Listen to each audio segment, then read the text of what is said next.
Yes, Your Honor.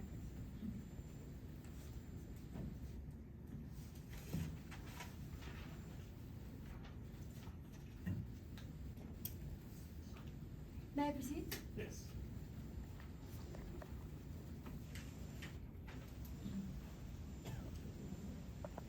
No eyewitness, no forensics, no case.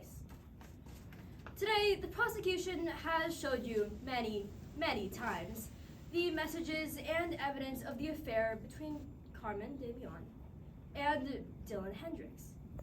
However, what they forget to show you is that they're just trying to show you these messages so many times that you forget about the fact that there was no evidence found at the crime scene. That you forget the fact that they didn't call up a single witness who can testify to the fact that there was an investigation. So that you forget the fact that there was no skin cells, no hair follicles, no fingerprints, and no DNA evidence found at the scene. And that's a problem for the prosecution. Because today, the prosecution has the burden of proof. The highest burden of proof in our legal system. The prosecution has to prove that Dylan Hendricks was the only person who could have committed the attempted murder of Carrie Bellion. And they have to prove that beyond a reasonable doubt. So, what does that mean? Well, let's say that the finish line is right here, where I'm standing. Now, in order to prove beyond reasonable doubt, the prosecution must start all the way back here. No witnesses, no research, no nothing. And then they have to push this boulder of evidence closer and closer until they are finally able to reach the finish line. Oh, sorry, I'm not there yet. There. All right. Now, the prosecution has no choice but to cross this finish line. But all we have to prove is that they fell one step short. Reasonable doubt. But today, we're going to prove to you that not only did they fall one step short, but they were miles away from the finish line. And that is because of two simple facts. One, they had no eyewitnesses. And second, no forensics. Now, I want to take those one by one. First of all, no reliable eyewitnesses. Now, the only eyewitness to this case that the prosecution brings up to the stand is the victim of this crime, Carrie Bellion. Now, my memory is fuzzy at best, but I'm pretty sure that someone cannot identify someone who they have only seen once in their life, who they could only identify by their name tag on the first time they saw them, who was drunk and stumbling around, as according to Charlie Waters, and who was glassy-eyed, their vision was blurry, and for the 1.5 seconds that they saw their attacker, they were either backlit, so no facial features, or their eyes were adjusting to the light. Now, all of these things were conceded by the victim of this case, Carrie Bellion. And so therefore, we can conclude that this eyewitness, it cannot possibly be a reliable testimony of the face that they saw that night. So let's move on to the second fact.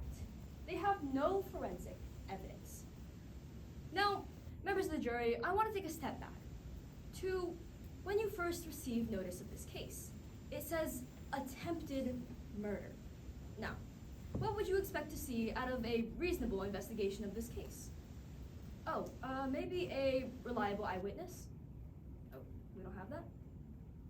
Maybe some fingerprints on the gun or on the electrical cord? Skin cells? Hair follicles? Or maybe any DNA evidence at all? Or maybe you just like to see proof that there was any sort of investigation happening on that night or in any time in the future. Maybe you just like to see proof that the police didn't take Carrie Bellion's biased accusation and ran with it. The prosecution has brought you none of that proof, and therefore, there's a lot more than just reasonable doubt. We can see here that the prosecution has brought you no eyewitness, no forensics, and and no case. So what did they bring you instead? First of all, they brought you an affair. Now, they stated something in specific, and I wrote it down to make sure I didn't forget it. They said that she was the one standing in the way of them being together. Now, the prosecution meant this to be her, or she, as Carrie Bellion. However, as my opening statement, as my co-counsel stated, we saw that she was not the one standing in their way, but in fact, Detective Nichols is the one standing in the way of the prosecution and the ballot. Because we can see that Detective Nichols was not here in court today. That we did not hear from a single member of the forensics team. That we did not hear from a single member of someone who was able to tell you that there was any investigation. We did not hear from a single person who could have told you that Dylan Hendricks was holding that gun and pointing it at Carrie Bellion's head. Because Carrie Bellion told you that in that split second in which they were able to see their attacker, they couldn't identify the gun. So we have no way of knowing whether or not this was actually the gun that was found in the dumpster. And so, because of that, we can move on to the second fact that is provided by the prosecution case. And this second fact is a face. Now, as we have already established, Carrie Bellion is not a reliable eyewitness. So let's turn to the only other eyewitness of this case, Charlie Waters. Now, Charlie Waters sat right here and told you that there was absolutely no way for him to have recognized any of the defendant's features or any of the assailant's features, put them together, nothing. That there was no way for Dylan Hendricks to be at the scene of the crime because it takes him 20 minutes to pack up. And that the assailant was not wearing any gloves. So once again, if the police had actually tried to investigate the crime, they would have found fingerprints. If they had done absolutely anything, we would be able to stand here in court right now and give you forensics. But we cannot. And so therefore, there's once again reasonable doubt. And finally, they bring to you a gun. A gun that was never scanned for fingerprints. A gun that, as you heard from Dylan Hendricks today, was thrown in the trash because she felt dumb for wanting to protect herself against a man that she said only wanted to order clam chowder. Now, we can see that this evidence is clearly not enough to convict Dylan Hendricks. And so, today, the prosecution has brought you no eyewitness, no forensics, and no case. Now, members of the jury, I understand that you have a very difficult decision to make today.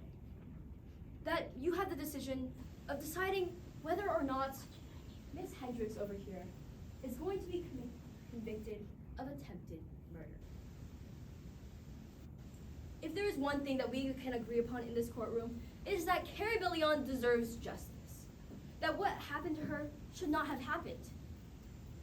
But if we make a mistake right here, right now, in convicting Dylan Hendricks of this crime, that is not justice. Because the real attempted murder is still out there. But this case will be closed. And with the stakes so high, we cannot take maybe for an answer, probably for an answer. Most likely, it's not likely enough. And so, today, because the prosecution has brought you no eyewitnesses, no forensics, and no case, we urge you to find Dylan Hendricks not guilty. Thank you. Thank you.